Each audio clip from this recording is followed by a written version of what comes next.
Oh no, some scary clown squirted water all over my comics. Never fear, son! In Colorado, there is one place to go for all your comic needs. Colorado Coins, Cards, and Comics. Oh boy, thanks Coins, Cards, Comics, man. Oh no, there's a lady hanging off that building. Can you save her?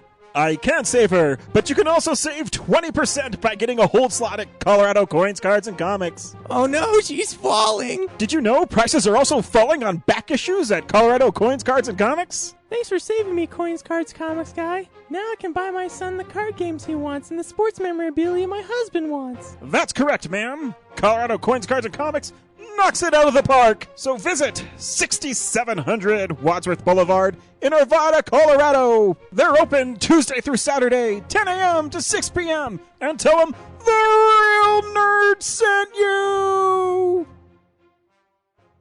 Does this sound familiar? You're interested in purchasing that new action figure but aren't sure if it's worth it? Well, come check out PlasticExplosion.com, where you can go to find all the latest and greatest action figure previews and reviews. Every week they'll be bringing you reviews and picks from your favorite collections, such as DC Universe, Masters of the Universe Classics, Marvel Universe, Star Wars, Transformers, and many more. Come check us out at PlasticExplosion.com. That's PlasticExplosion.com. For barbecue that can't be beat, try Birdman Barbecue Sauce. Available and original and spicy. These robust, full-flavor sauces have the awesome power to kick your taste buds in their face. And for that smoking taste on everything you eat, try new Birdman Smoke and Rub. Caution! Meat left unrubbed may suffer from flavor performance anxiety. You can pick up Birdman Barbecue at local area Ace Hardware stores, Ruff's Barbecue in Golden, and the Danny Cash Hot Shop off Broadway. You can also like us on Facebook at Birdman BBQ.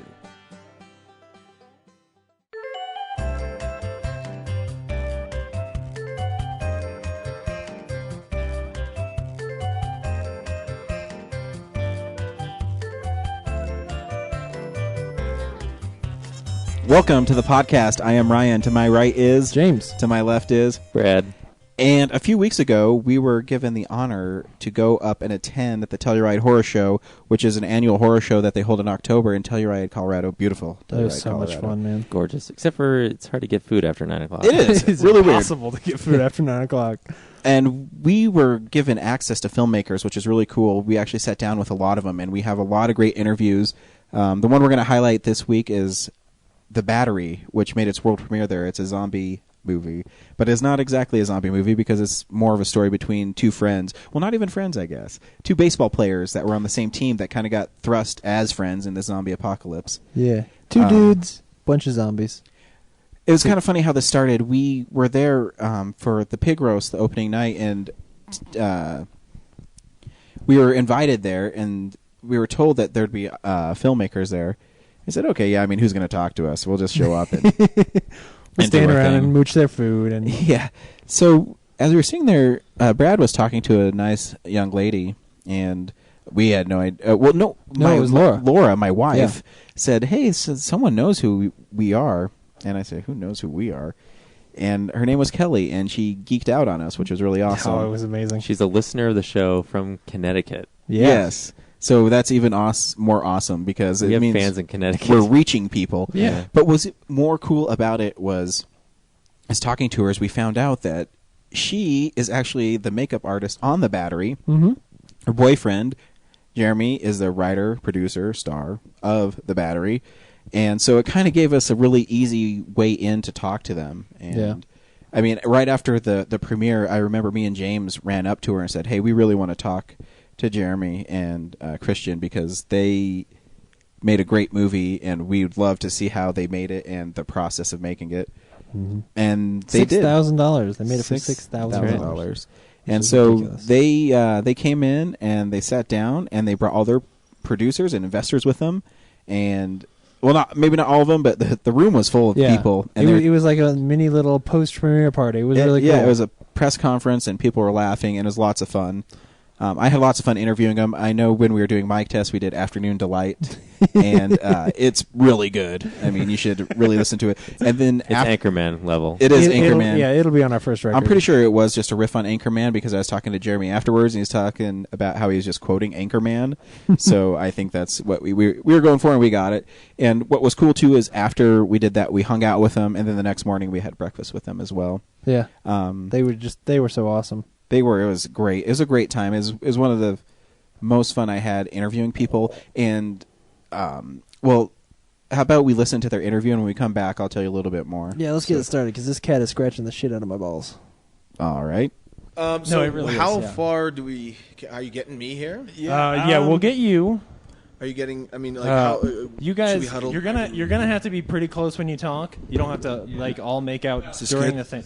Yeah, Now, if you could sing, can you sing a doo-wop? My baby gonna hold me tight, Gonna find some afternoon daylight. My motto's always been when it's right.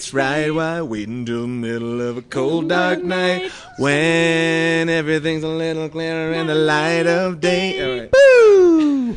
And you know the night is always gonna be there. Yeah, okay. Give 2 minute microphone. You just recorded your very first commercial for the battery, and we'll have that on every episode for the next month and a half. Hello? Sup? Do you need me to talk more? Yeah, no, hello was good. It says this how should be am I set doing? to me. Yeah? Okay. Cool. Are we ready to rock? Yeah, no, we're ready. That's what that meant. Welcome to the Telluride Horror Show and the Real Nerds interviewing filmmakers. I'm Ryan. This is James. Brad doesn't have a microphone. He's taking pictures. We are with the star, director, cinematographer of The Battery, which had its world premiere tonight. How about you guys introduce yourselves to everybody? I'm Jeremy Gardner. I'm actor, writer, director of The Battery. I'm Christian Stella. I'm the director of photography and technical whiz of the Battery. And I'm Adam Cronenheim, the other actor and producer on The Battery. Right off the bat, I have to say that this movie was really good. You always, because when you do low budget horror, because I love horror, it can always be bad. And that's always a fear I have because I love the genre so much. Yeah. But going into it, we were nice enough to meet your girlfriend the first day here. She's a doll. I know, she pumped you guys up. I'm like, well, it better be good, because if it's not, we're just going to have to fake it. But we don't. So take us through the genesis of the project, because she told us you wrote the script 9 years ago or a while ago, or how long ago? Years. They've been together 9 years. She likes I to think throw she that said number 100 around. years ago. 100 years ago. Yeah. No, 100 years we've been together. 9 years. It just seems like that when you're in a relationship that long, right? No, actually, the genesis of this is really interesting. You ever heard of an old site called Massify.com? No. Good, because they sucked and nothing ever came of it. No, Massify was launched as a film community, and what they were going to do was do the After Dark. Thank you for my scotch. Drinks. Someone just brought me a scotch. They were launched as a film community, and what they were going to do was do a contest within the community to get a concept, a script, a director, and the stars of one of those After Dark movies. You know, the After Dark horror series? Yeah. And it ended up being Perkins 14. Yeah, exactly. But what the way they were casting it was you would make a little audition tape for yourself. Mm-hmm. And I was like, I got this idea. Let's just go. It'll be like my friend is videotaping our video diary of the post world, and we'll be in a car, and we'll just make this really quick zombie short, and it'll be my audition tape. It'll just showcase me, and then we put it up there, and the voting system was so bullshit. It was like the top 10 would get flown to L.A. And it was like, but you can be like, you vote for my video, and I'll vote for your video. So you got like one guy just screaming in Times Square who's like number 3. But then I got just so hung up on the idea of doing a character-driven like post-apocalyptic zombie movie, and I know that's like so cliche, but I just couldn't shake it. So that's where it started. It's cliched if you've seen it before, but I'll tell you right now, as someone who's watched, I don't even know how many zombie movies I've watched. He has dug through Netflix and watched every piece of shit he can find. I have watched Poultrygeist, just so you know about Chicken of the Dead. Yes, I have. Yeah. But to me, yes, it's a zombie movie. But where I think your film succeeds is it's not a zombie movie. The zombies are part of the movie. Yeah. But the story is actually between the two characters. I mean, each are different in their own respected way. It's how you look at the world and what you do with it. And there's moments in the movie that, is just, you side with Mickey and then, you'll side with Ben. And then, it's a great script and the performances are so good that it just sells the movie. And so I think you guys have a hit here, and I'm glad it's part of the world premiere. Hey, thank you so much. Yeah, that was the idea. That was the idea. Christian, the DP, he fucking hates zombie movies. I do. I can't stand zombie movies, so I would not have worked on this movie. Made it. Yes, it's my movie. I wouldn't have worked on this movie if I thought it was a zombie movie. And some of the earlier drafts of the script were too much of a zombie movie. Yeah. And then eventually, like nails through a baseball bat and wire on the windows. Yeah. He helped me pare down. Well, the budget helped us pare it down, but then also Christian just being like, "You don't need this. You don't need this. You don't need this." And full disclosure, Adam, my co-star, he doesn't like horror movies either. No, I've never been one to pick up a zombie movie, but. I read the script, and Jeremy wrote such a great script that I just, it was something that I was drawn to and I had to do, and it worked out beautifully. And you were desperate because you had no acting work. That too. Yeah, I can't. As we were watching it, and I realized that it was a quiet, introspective zombie movie, and then I realized I'd never seen that before. Like, zombies are one of those things that have been so done to death, and you think, I've seen this, I don't want to sit through another fucking zombie movie.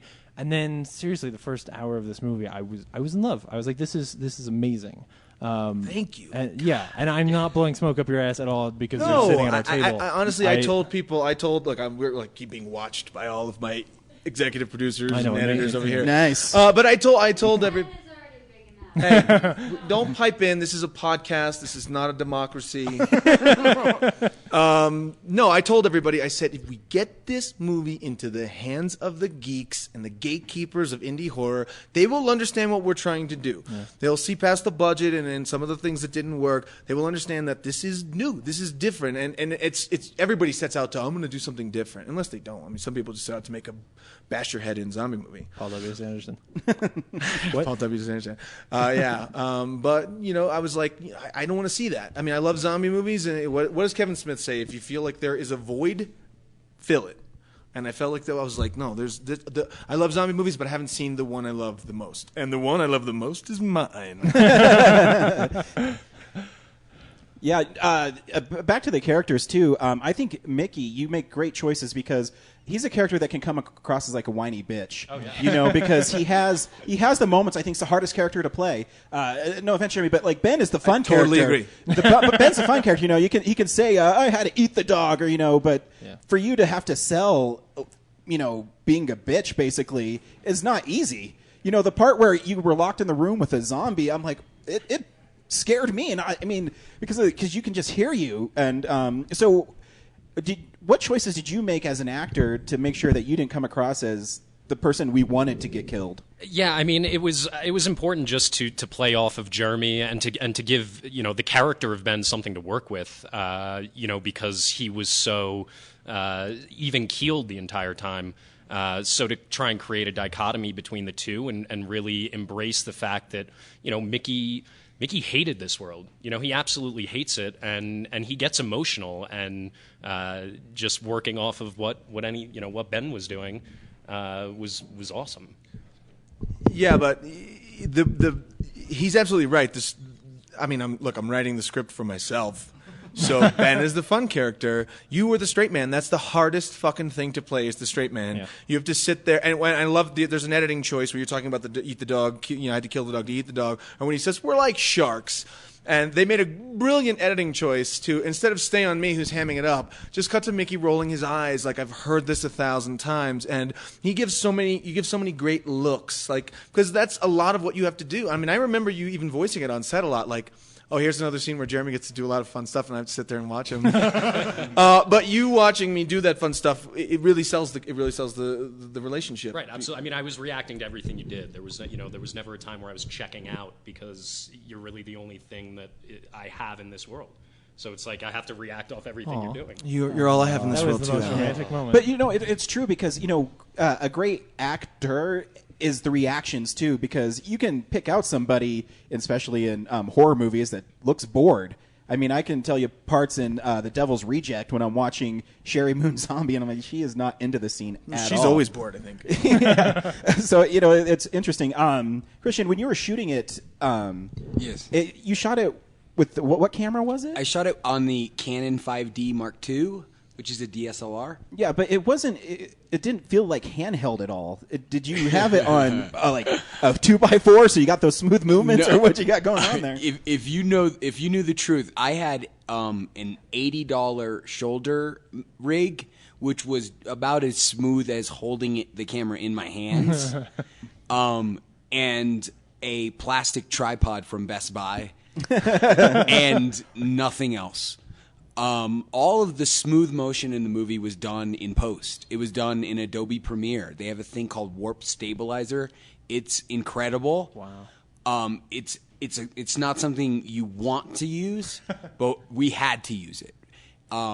That said, now I own like stabilizers galore. I own focus pullers. I have a monitor. I got a full Steadicam.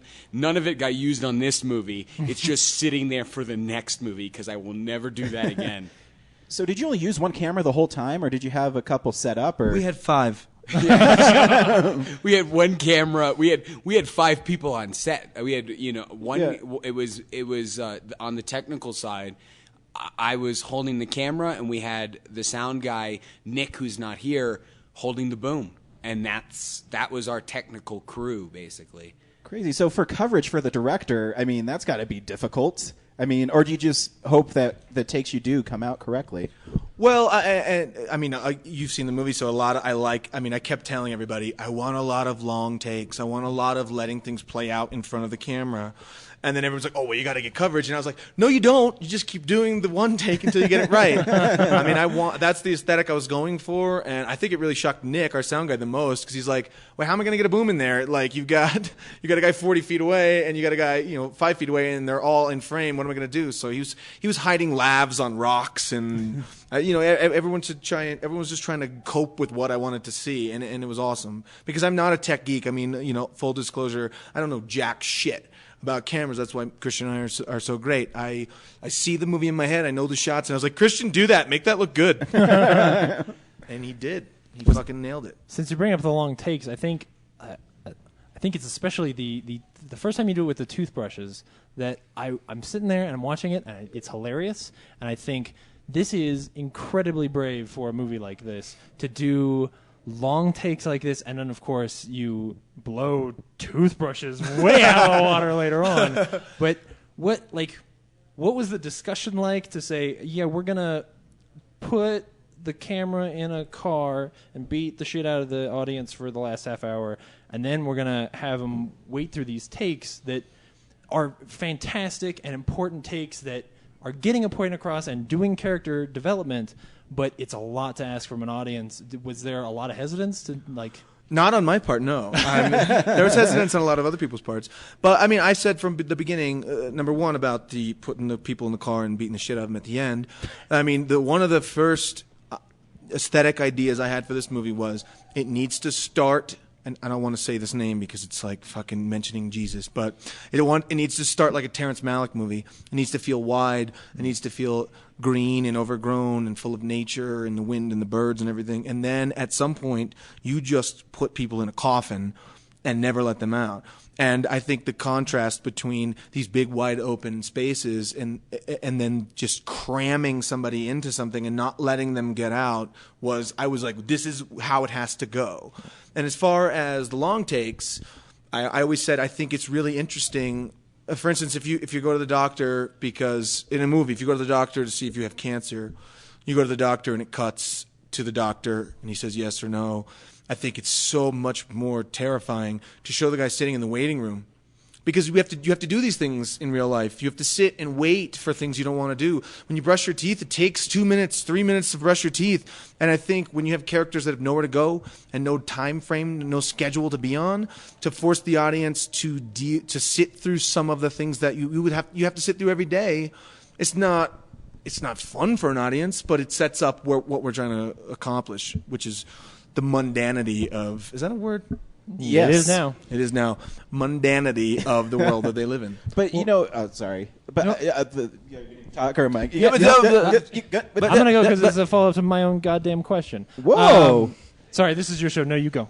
No, the other thing that is, especially with that long take, is that I'm sitting there waiting for Mickey to come back, and I'm thinking through all of the things that might happen and playing them all. Okay, it's going to take a long time. He's going to shoot himself. He's going to come back and he's going to be dead. He's never going to come back. He's like, and it's almost more interesting because then I don't have any idea what's going to happen because I've played through them all. Yeah. Like I've thought of everything that you could possibly do, but I don't know which one it's going to be. It's like the end of Clue. You know, you could shoot 4 different endings and then tape them all together, and it would be just as shocking. Reshoots. Yeah, do that. But, yeah, I mean, it had to been a choice because you also made the choice to not show what Mickey was doing when he was running away, which plays into James' question, where you're just thinking. In my head, I was thinking, well, the zombies aren't leaving the car, so he must have got eaten as soon as he jumped out or something. That actually, that's a sound question for Christian because I know he did a lot of work to make the zombie sounds kind of trail off a little bit and then come back. It's still not perfect yet. The zombie sounds do get quieter when he leaves. A lot of them drop out and they slowly come back, but I think it's so gradual that nobody notices it, and I need to make it much more apparent. Or it might have been the echo too in the room.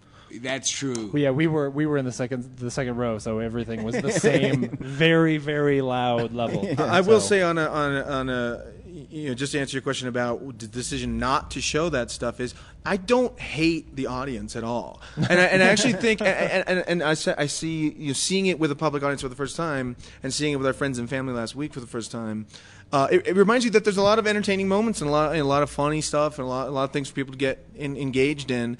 I don't hate the audience, but I don't want to, with this movie, I don't want to give them what they want. I don't want you to see brains being exploded. I don't want you to see Mickey being pulled down into a horde of zombies and being ripped apart and guts being pulled out. That's not what the movie was about. I mean, I'd love to make a movie where I'd love to make Dead Alive and just like splatter the fuck out of everything, but that's just not what we're going for here. Plus, we made a rule very early on that once they're in the car, it never leaves the car. The camera never cuts away from the car, and in fact, every scene in the car is in one take in the car. Even though there's obviously a very long one, all the other ones are just very short one take scenes in the car, and they're all handheld with no rigs on purpose to kind of just make it totally different from the first half of the movie. Yeah. So. I also just want to quickly apologize to the filmmakers of Grabbers. I really wanted to watch it, but now we're doing this fucking podcast while it's playing upstairs.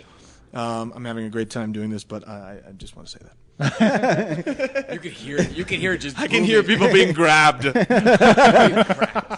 So an embarrassing scene for you was obviously the masturbation scene. Oh, that's awesome. But you jumped into it. Is there any because for a movie like this, you have to sell what you're doing. And you do it. Was there any hesitation in doing the scene, or was it awesome because it was crazy? I wouldn't say it was awesome. Also, the first take of that scene went on for way too long, and I kept kind of peering out of the side of my eye, waiting for Jeremy to cut the scene. I love it. You did do it for like oh my 6 God. minutes, and then you just turned to me and you go, how long are we going to fucking do this? I was tired. I was actually getting tired. But there's no sense in really doing a scene like that unless you're going to commit all the way.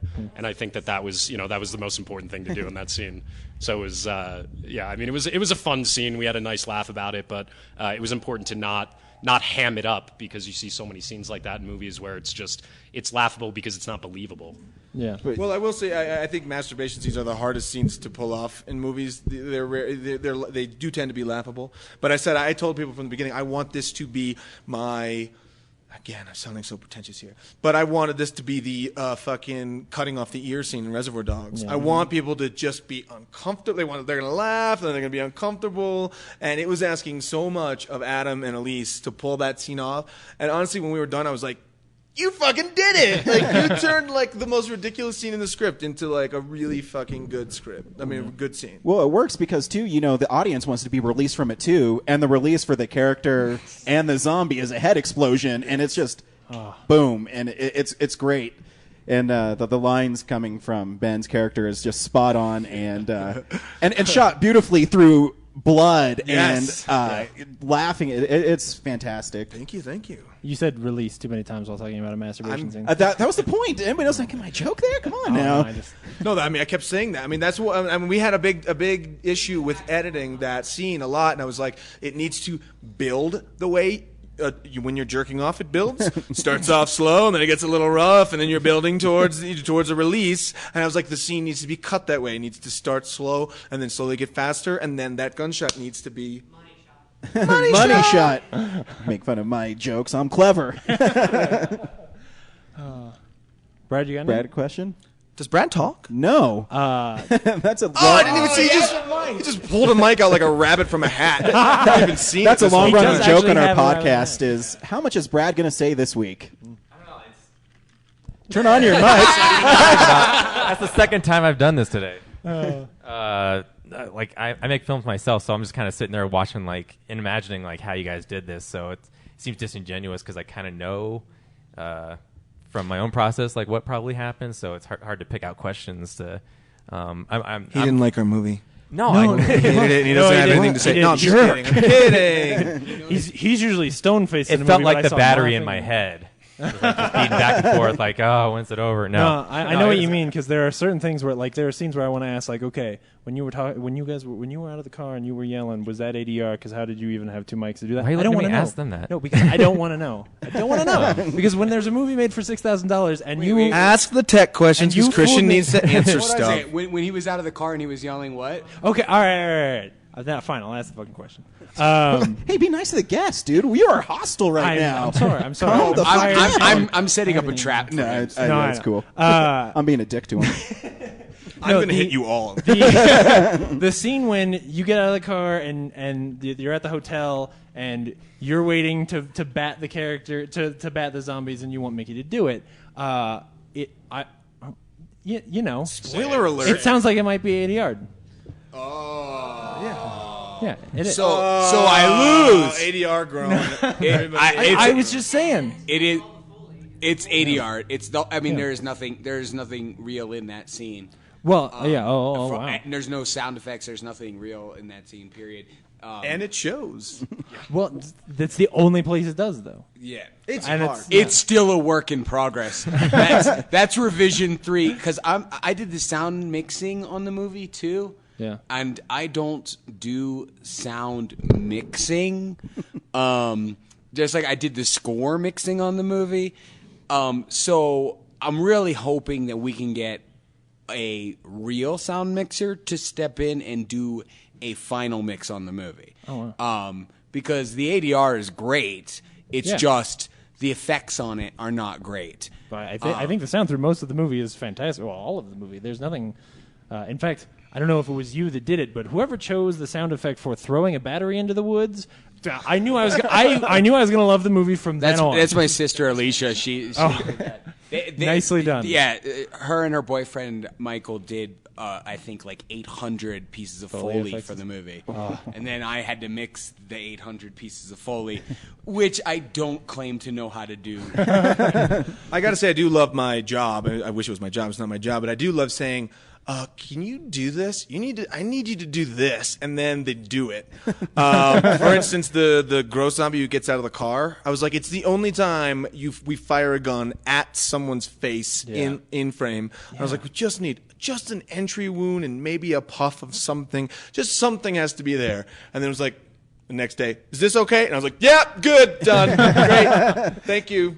Wow. Actually, I would like to ask, out of the whole production, what was the most complicated thing, most frustrating thing to do? Like, oh my God, the whole thing. yeah. No, God, I don't know. Well, it seemed like all the hardest things turned out to be the easiest things, and all the easy things turned out to be hard. Like we did takes of us just walking up to a cabin, like that's something like that would take 3 hours, and then we do the back of the car, that long take in one shot. They gave me so much shit because we'd be walking on rocky paths, and I would be holding the camera handheld, and I'd be like, "We have to do it again," and they'd be like, "Oh, we've been doing this shot for an hour," and I'm like, "All I have is my hands. You guys, you want to do it? Yeah, you want to do it like first try? Get me a steady cam." Damn. But I mean, yeah. But if you want to talk about like what was just the most daunting was clearly the road at the end. We had one road. It was right on a road with a school. We got the town to let us shut it down for like 2 days, and we had like over 40 pages to shoot in those 2 days with extras and makeup effects. And it was raining, and it was getting dark. I mean, it's just broke down. and the car exploded. The car didn't break down. The car exploded. Let me just say that Volvo, you cracked a beer off. I will kill you. We have like, by the way, let it be known that all of the people who came with me are not watching Grabbers either. They're sitting here watching us do this. Thank you. No, the Volvo, we drove it around. I bought it for $600 on Craigslist. Oh wow. We needed it. It was a character in the movie, and then we drove it all around for 14 days. And on the 2 days that we needed it to be on the road, it was on the top of a mountain. We got it up there, and then it just went.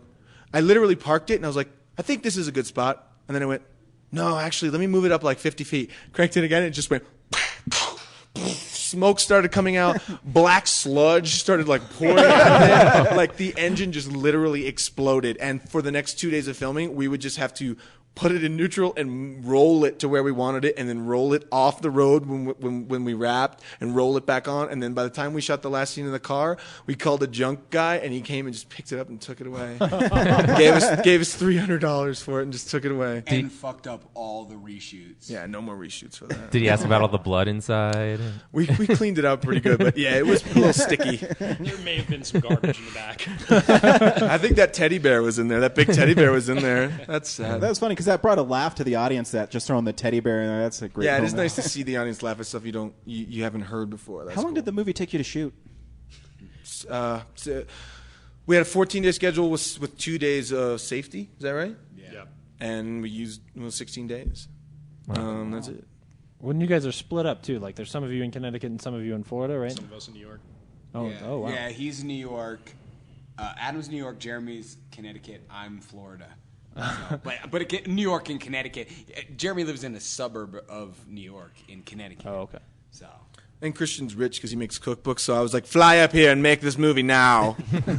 You make cookbooks? yeah, I make cookbooks for a living. So What cookbooks do you make for a living? I make cookbooks for QVC, the Oh, yeah? television shopping channel. I spend all my Sundays there.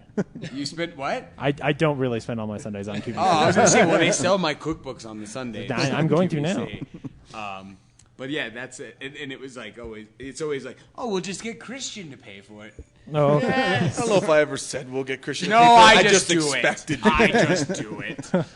I'm like, I'm gonna make some Blu-rays. They're gonna cost me $600. It's cool. It cost $600. I think they cost $400, but You're an idiot.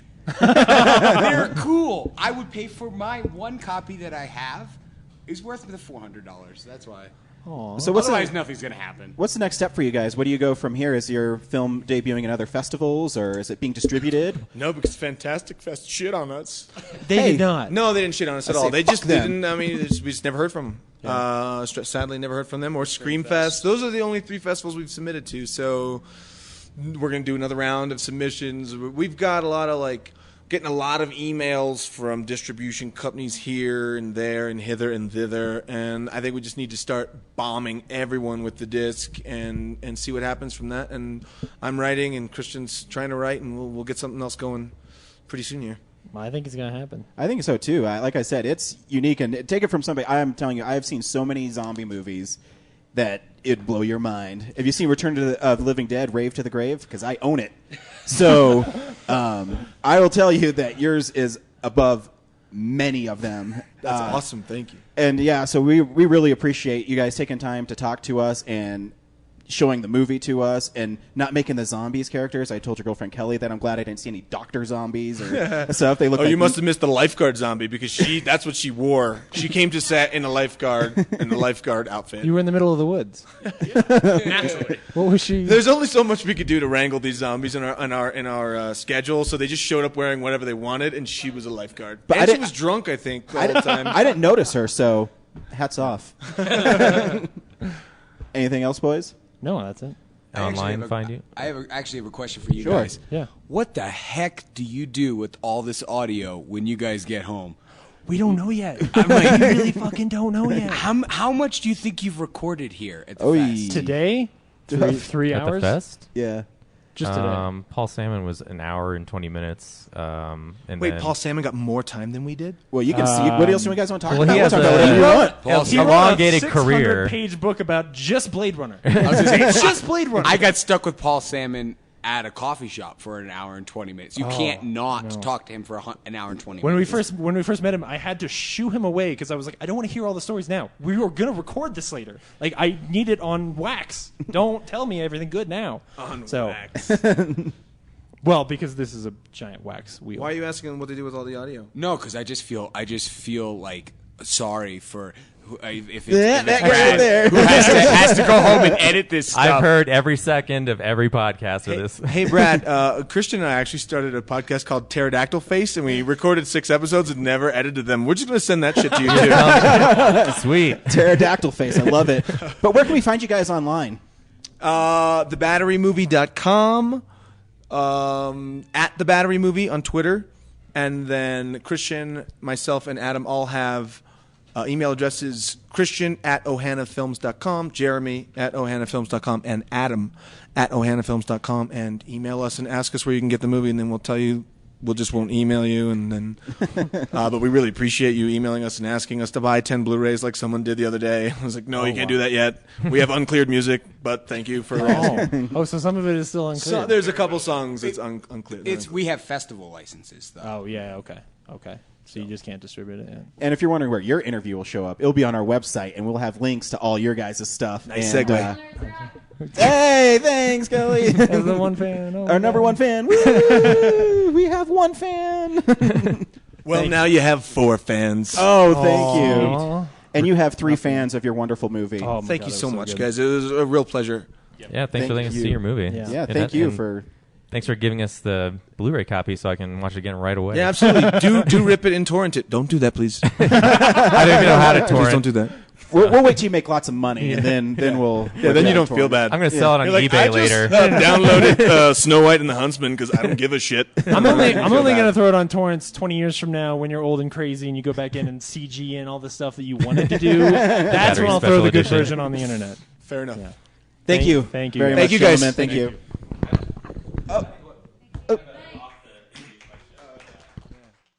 So once again, I want to thank the people who made the battery. I mean, you guys are really cool to sit down with us and learning about their process of making the movie. Because for $6,000, man, that's a pretty impressive movie for Oh, it. it's very impressive. We talked a little bit in the interview about the 8-minute single take of Jeremy in the car, where they don't show what's happening outside, which is kind of scary too. What a tremendous idea It's of just daunting. showing probably the best tactic is maybe like if you have a fortress that you can rely on of just waiting things out, you know, Yeah.